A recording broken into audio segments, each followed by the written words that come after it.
এবং আমি এটাও বলেছিলাম যে কাউ ইজ নট কম্পালসারি, শুধুমাত্র গরু কুরবানি দিতে হবে বিষয়টি এরকম নয়, বরং এছাড়া আরো বহু হালাল প্রাণী রয়েছে যেটা নবীজির মাধ্যমে আমরা জেনেছি।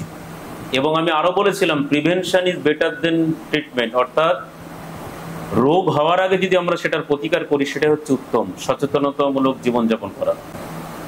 আসসালামু আলাইকুম ওয়া রাহমাতুল্লাহি ওয়া বারাকাতুহু। সম্মানিত উস্তাদজি, আমি সেদিন বলেছিলাম গরু কোরবানি এটি অপশনাল বিষয়, এটি একটি ওপেন সিক্রেট বিষয়, অর্থাৎ গরু ছাড়াও আরো অনেক বৈধ হালাল গৃহপালিত পশু রয়েছে যেগুলোর মাধ্যমে আমরা কোরবানি করে 100% পাক্কা সাচ্চা কোরবানিদাতা হতে পারি।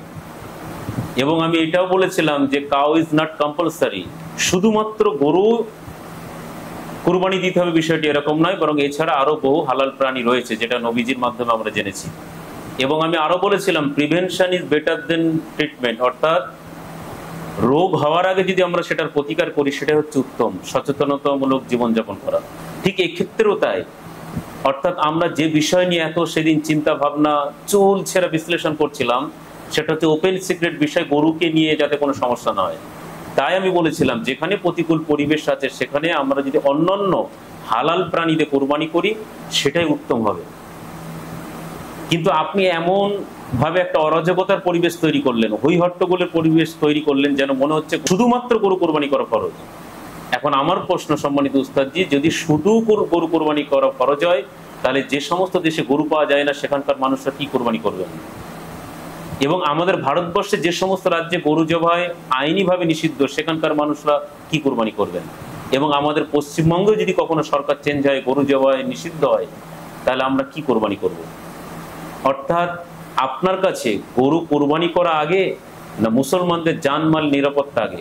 আপনার কাছে সাম্প্রদায়িক সম্প্রীতি ও শান্তি রক্ষা আগে না গরু কোরবানি করা অর্থাৎ গরু খাওয়া আগে? অর্থাৎ আপনার কথার মাধ্যমে যেন প্রমাণ হচ্ছে যে সাম্প্রদায়িক সম্প্রীতি নষ্ট হলেও, মসজিদ মাদ্রাসার উপর আঘাত আসলেও, মুসলমানদের জানমালের ক্ষতি হলেও গরু খেতে হবে, গরু জবাই করতে হবে, গরু খোর প্রমাণ করতেই হবে। সম্মানিত ওস্তাদজি, আমি আপনাকে প্রমাণ করব একজন মানুষ সারা জীবনে একবারও গরু মাংস ভক্ষণ না করেও সে পাক্কা সাচ্চা মুমিন হতে পারে। আপনি কি প্রমাণ করতে পারবেন যে গরুর গোশত না খেলে সে মুমিন হতে পারবে না? সম্মানিত উস্তাদজি, নিশ্চয়ই আপনার অবগতিতে আছে যে হুদায়বিয়ার সন্ধিতে নবী মুহাম্মদ সাল্লাল্লাহু আলাইহি ওয়াসাল্লাম কাফেরদের অন্যায় দাবি মেনে নিয়েছিলেন পরিস্থিতি বিবেচনা করে।